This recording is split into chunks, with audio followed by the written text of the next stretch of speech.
I gripped the edge of the vanity, my knuckles bone-white as I stared into the mirror. The soft morning light spilled through the bedroom window, casting a golden glow over everything, including the bridal gown hanging beside me.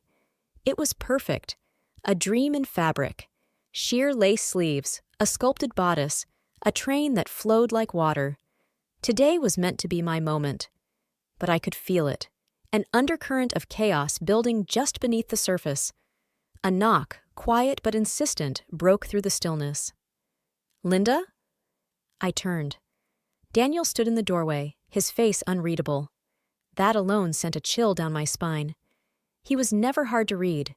He wore his feelings like headlines: joy, anger, laughter. But now? His expression was blank, measured. That couldn't be good. I set my brush down. "What is it?" He stepped inside, gently closing the door behind him. "Your sister called me last night." My stomach dropped. I didn't even need to ask, but I did. "She's coming to the wedding, isn't she?" He exhaled slowly. "Not just coming. She wants to walk down the aisle, ahead of you, in a wedding dress." Silence crashed between us. For a moment I almost laughed, because it was absurd, outrageous, but also so painfully familiar. Emma, the family's chosen one, the golden girl. If she wanted something, she got it. If I wanted something, I was handed the scraps. And now, she wanted this. My wedding. I swallowed the bitter taste rising in my throat. And my parents? Daniel sat on the bed, rubbing his forehead. They're siding with her. They think it's fair since she's older and hasn't married yet. That word, fair. It had never once worked in my favor. I steadied my breath. "And what did you say?" He looked up, and for the first time since he walked in, a glint of something sparked in his eyes, a sly, slow smile. "I told them I'd consider it." My eyebrows drew together. "Consider it?" He leaned forward, voice low. "Linda, we're going to use this." I blinked. Of all the things I expected, this wasn't one of them. Daniel was many things: gentle, loyal, fiercely protective. But people always missed one crucial detail. He could be strategic when it counted. "You really think I'd let this happen?" His voice hardened. "Let your sister hijack our wedding? Never." "Then why not say no outright?" "Because if we shut it down now, they'll just find another way to ruin it. But if they think they're winning, that's when we set the stage." A chill ran through me, not of fear, but recognition. I'd seen this side of Daniel before, when a corrupt landlord tried to scam us, when a coworker tried to backstab him. It was the look of someone quietly, meticulously setting a trap.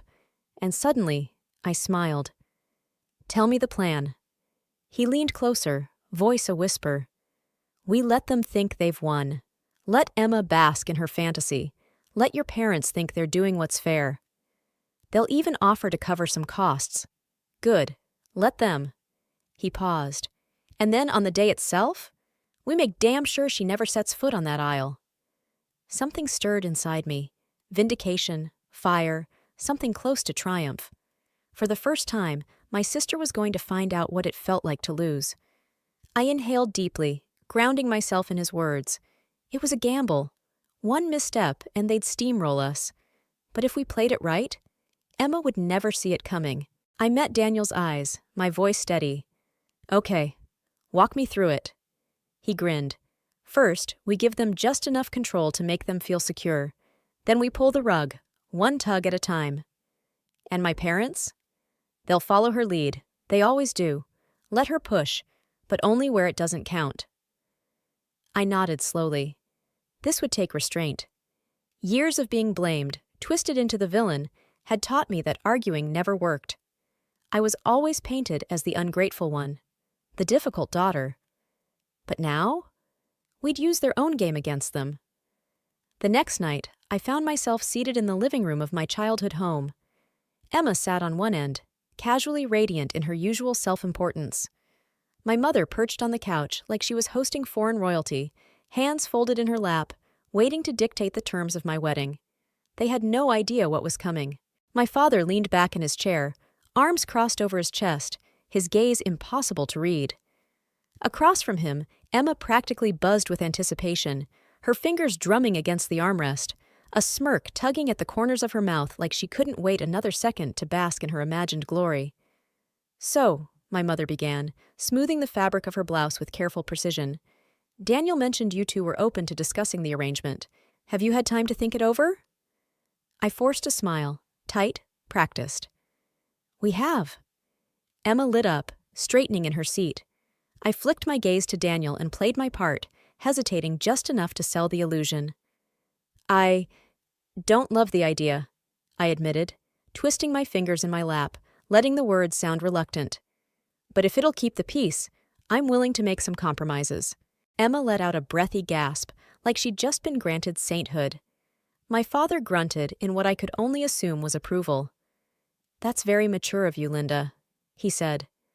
My mother nodded, smug satisfaction written all over her face. "We knew you'd come around to reason." "Reason? Of course." Emma, unable to keep the excitement bottled up, leaned forward. "I already found the perfect dress," she gushed.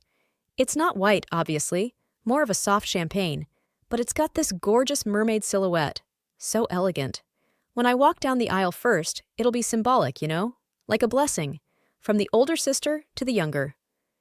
I clenched my jaw so hard I felt my teeth grind. A blessing. From her. Right.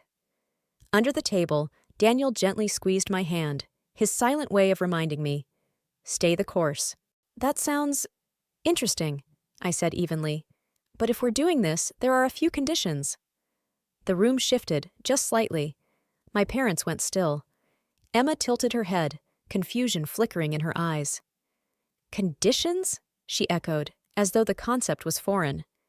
Daniel stepped in smoothly. "Just a few minor things. If we're making adjustments for Emma, we'll need a little help managing the added costs. That includes an upgraded venue, extra guests, more catering." He paused, letting the suggestion settle. "We'll need some financial support." My mother waved the concern away. Of course. We want this to be special for both of you." "Perfect," Daniel continued. "Also, since Emma will be in the processional, the dresses need to be coordinated. For the photos, it has to look cohesive.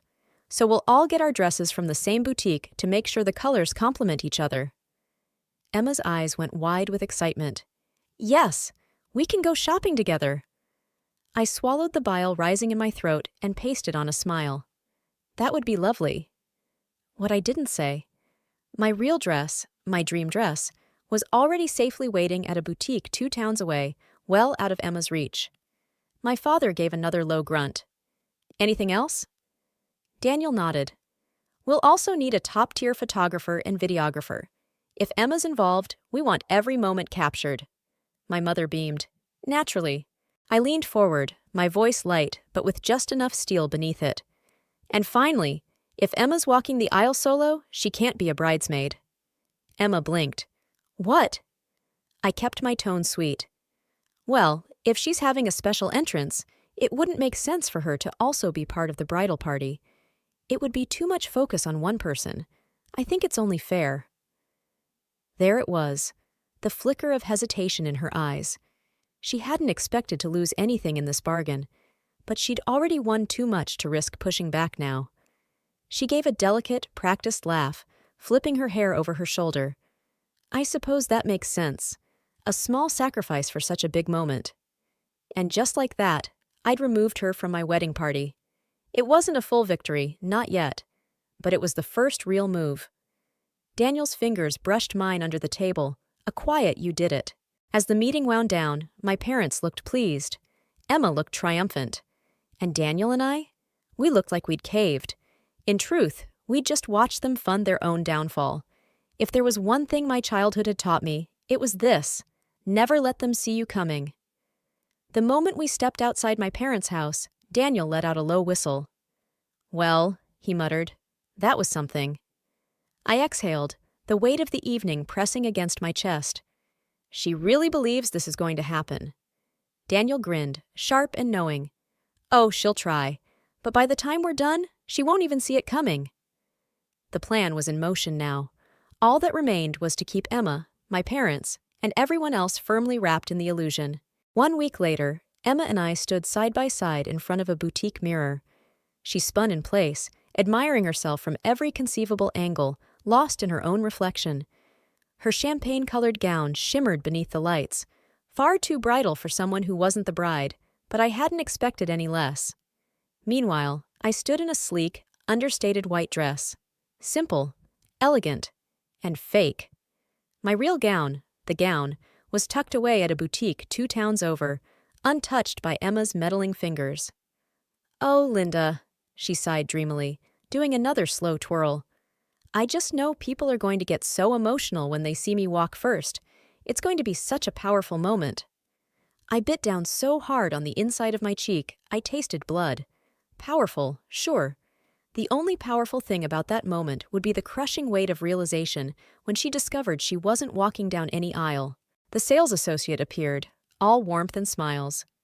"So, are we saying yes to the dresses?" Emma beamed, practically vibrating. "Absolutely. My parents are covering everything, of course." I gave a soft, innocent laugh. "Oh, Emma, we should let them spoil us a little. It is a once-in-a-lifetime event." The phrase hit its mark. Emma lit up, her smile growing. Once in a lifetime. She truly believed this was her moment. She had no idea we were preparing the stage just to pull it out from under her. Daniel had already made the call. The boutique had no intention of fulfilling Emma's order. A few days before the ceremony, she'd receive a polite, devastating message. A shipping error, a clerical mistake, whatever it took. Her dress wouldn't be arriving. And since she had refused, per Daniel's strategic nudging, to put anything in writing, she'd have no recourse, no record, no power. Let's see how symbolic her entrance felt then. Next phase, the guest list. My mother had insisted on handling the invitations herself, under the pretense of taking stress off my plate. In reality, she just wanted control. Fine. Let her believe she had it. She packed the list with Emma's friends. Some I barely knew. Meanwhile, strangely, a few of my closest friends had been omitted. Daniel caught it first. He approached her gently, disarmingly, as if offering help. "Linda's been overwhelmed," he said, all concern and loyalty. "I don't think she even noticed some of the changes." She ate it up, completely oblivious. What she didn't know was that Daniel had already printed and mailed a second corrected set of invitations. Every single one of my friends would be there. And Emma's? Mysteriously, lost in the mail. One final move remained. A risk, but one we needed to take. The trap had to be set just right. We invited my parents and Emma over for dinner. I played my part, the anxious bride, eyes wide, nerves fraying at the edges. "I just don't want any surprises," I said softly, voice trembling with just enough vulnerability. "I know Emma wants this to be special, but I can't handle any last-minute changes." Emma rolled her eyes, letting out an impatient sigh. "Linda, you're worrying too much. Just trust me." "Oh, Emma, I already knew you had something planned. The aisle walk wasn't enough for you, not even close. You were itching to upstage me. So I leaned in. "Promise me," I said, eyes wide and pleading. "No surprises, no extra speeches, no drama." She smirked. "I wouldn't dream of it." Liar. But that was exactly what we wanted. Confirmation that she had something up her sleeve. We just had to wait. As they left, Daniel pulled me into his arms and murmured, "You're doing great." I exhaled, heart steady. We were close now. Emma still believed she was stealing the show. She had no idea she was being handed the biggest fall of her life. The morning of my wedding dawned with a strange, crystalline calm. I should have been nervous, jittery.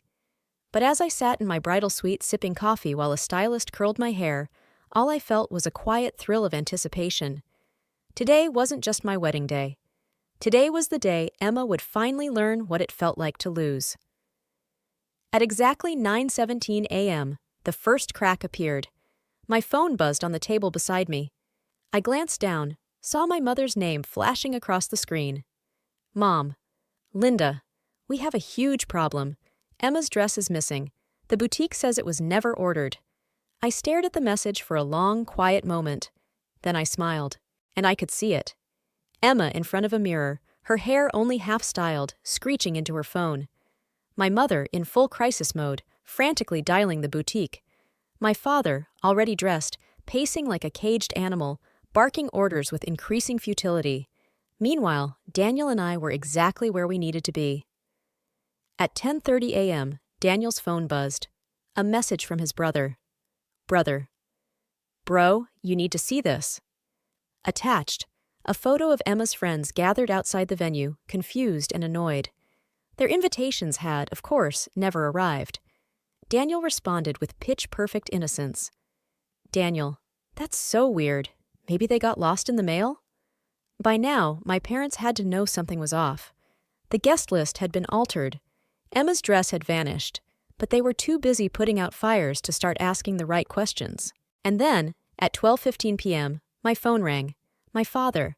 I let it go to voicemail. At 12:17, he called again. I picked up. Dad? I answered sweetly. Linda, he snapped, his voice taut with tension.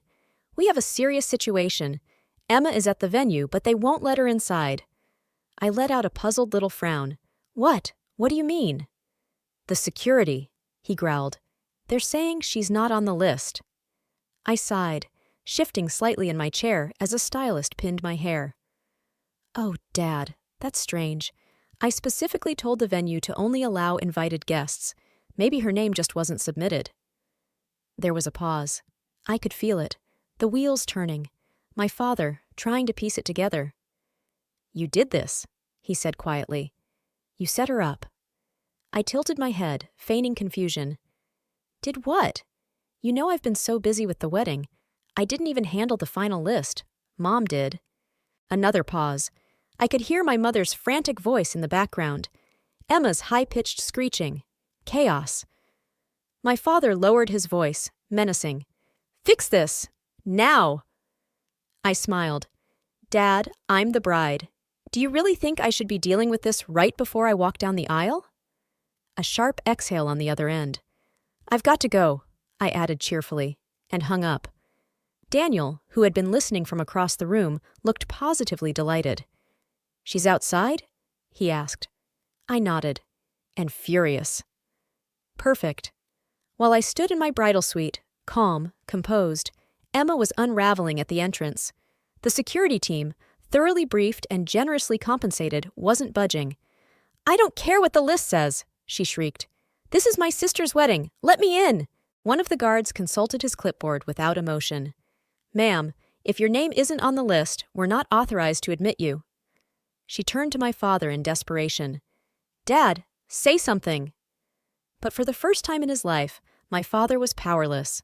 There was no contract, no confirmation emails, no written guarantees, just his word, and that meant nothing here. You're making a mistake, he warned the guards. They didn't flinch. They had one job, and that job was keeping Emma out. Inside, the music began to play. I stood at the chapel's threshold, bouquet in hand, bathed in soft light. Guests turned in their seats, all eyes on me. Whispers rippled through the crowd. People had heard. Word had traveled. But still, they smiled. For me. And for the first time in my life, I stepped forward without a shadow beside me. I walked down the aisle with a sense of calm I hadn't known I was capable of. Freedom bloomed in my chest, steady and bright. At the altar, Daniel stood waiting. His eyes met mine with unwavering pride and quiet fire. We did it. Outside, my sister was probably still screaming. Inside, I was finally free. As the ceremony came to a close, and we were pronounced husband and wife, I felt the last threads of the past fall away. My voice rang out in tandem with Daniel's. My smile was real. My joy was mine. Emma had tried to steal the moment. Instead, I had taken everything back. A wave of triumph swelled in my chest. For the first time in my life, Emma hadn't won. She hadn't stolen the spotlight. She hadn't made me an afterthought, but I knew better than to think it was over. Because outside, somewhere in the chaos, Emma was still breathing. And Emma didn't lose quietly. My mother reached for Emma's arm. Sweetheart, maybe we should— No. Emma yanked herself free, her voice rising. I want her to say it. I want her to admit it. I tilted my head. Admit what? Her eyes narrowed, burning holes into me. That you did this to me, On purpose. I leaned forward, my voice low, just for her and my parents. Emma, I said calmly, you did this to yourself. She inhaled sharply. I smiled. You tried to steal my moment. You gambled everything, and it backfired. Her hands curled into fists. You think you won, she hissed. I leaned back, serene. I know I did. Daniel chuckled beside me. You'll bounce back, Emma. That was it, the breaking point. With a scream, Emma snatched a glass from the nearest table and hurled it straight at me. Time slowed, but the glass never made it. Daniel's hand shot out and caught it midair, calm, effortless, like he'd been expecting it all along. A chorus of shocked gasps erupted from the room. Emma froze. My father moved in, gripping her arm. That's enough. My mother looked utterly stricken, and then the whispers began. Did she just throw that at the bride? She's completely lost it. She ruined her own sister's wedding, and for what? She embarrassed herself. Emma turned pale. The color drained from her face like someone had pulled the plug. And in that moment, she understood. No one was on her side. Not anymore. Not even them. Daniel carefully set the glass down. I didn't move. I didn't need to, because the message had been received. And finally, the crowd turned away from her and back toward me. Then Daniel turned to my father. I think it's best if you take Emma home. For once, there was no argument, no defense. My father simply nodded, jaw clenched, and took Emma by the arm. She didn't fight him. Not now. Not after everything. My mother lingered for a moment, her eyes locked on mine. Searching, maybe. For what, I wasn't sure. Remorse, weakness, a crack in my armor. But I gave her nothing. Eventually, she turned and followed them out. The doors closed behind them with a quiet thud. I let out a long, slow breath.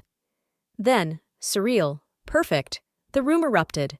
Applause, cheers, laughter, a wave of support crashing around me, loud and full and real. People rose to their feet, clapping, smiling, and for once, they were clapping for me. Daniel wrapped his arms around me and kissed my forehead. And in that moment, I knew with absolute clarity, I was finally free. The air shifted after they left, lighter, easier to breathe. I wasn't bracing for the next blow anymore. I wasn't waiting for Emma to sabotage something or for my parents to turn a blind eye. I was married. I was loved. I was done playing the role of the overlooked daughter. Emma had been exposed, and more importantly, I had walked out of that wreckage whole, no longer bleeding for people who had never offered me a bandage. The reception carried on, the energy gradually lifting as music filled the hall again. People danced, laughed, raised their glasses. So did I. I danced with Daniel, surrounded by the people who had always seen me, not as Emma's sister, not as the lesser daughter, but as Linda. Just Linda. And for once, that was enough. It was almost dreamlike. My whole life, I'd fought for slivers of affection, for scraps of approval. I'd spent years contorting myself to earn a love that had conditions, a place that was never quite mine. But now, I saw it clearly. I'd been chasing something that didn't exist. I didn't need their validation. I had my life now, a husband who stood beside me, friends who had never let me down, a new family, of my own choosing. Emma and my parents? They were no longer part of that. And that truth, that beautiful, final truth, was the most liberating feeling I had ever known. The next morning came early. 4 hours of sleep, a flurry of bags and bobby pins, and Daniel and I were at the airport, coffee in hand, waiting to board our flight to a new beginning. My phone buzzed. My mother. I stared at the screen. Daniel glanced over. Don't, he said softly.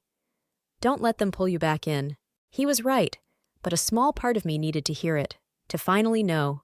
So I answered, Mom. A beat of silence. Then, you've really done it this time. I closed my eyes. Mom, if you're calling to lecture me, your sister is devastated, she snapped. You humiliated her, in front of everyone. How could you? I let out a quiet laugh. You're really asking me that? She didn't deserve that level of embarrassment, she spat. You could have just let her walk the aisle. Would it have really hurt you? And there it was, the final confirmation. Even after everything, after the sabotage, the lies, the attempted theft of my wedding, my mother still believed I should have stepped aside for Emma. Because in her mind, I was never the one who deserved anything of my own. I don't care anymore, I said calmly. A pause. Excuse me? I don't care what you think, I repeated, my voice steady. I don't care what you or Dad or Emma say about me. I'm done. Linda, no, I cut her off. You listen now. I straightened, phone clutched tightly in my hand. I spent my whole life being an afterthought in this family. I let you treat me like I was never enough. I let you give Emma everything while I fought for scraps. But I'm done. I'm done begging. I'm done proving. I'm done playing small so Emma can shine. She was silent. And this? This was the last time you tried to take something from me and failed. I won't be manipulated again. I don't need a place in your family anymore. I have my own. Her voice sharpened. Don't be ridiculous. We're your parents. You don't just walk away from family. I smiled. Then maybe you shouldn't have treated me like a stranger my whole life. And with that, I ended the call. Daniel watched me, quiet, careful. You okay? I took a breath, and this time, I meant it. Yeah, I said. I'm good. Because I was. I wasn't sad. I wasn't broken. I wasn't waiting for an apology that would never come. I was free. Daniel slid his arm around my shoulders and kissed my temple. Proud of you. I leaned into him, smiling as the boarding call echoed through the terminal. This was it. A new chapter. A life that belonged entirely to me. One not shaped by guilt or expectations or someone else's shadow. One where I got to be whole. As the plane lifted off, the city, my old life, shrinking below us, I knew one thing with absolute certainty. I had finally won.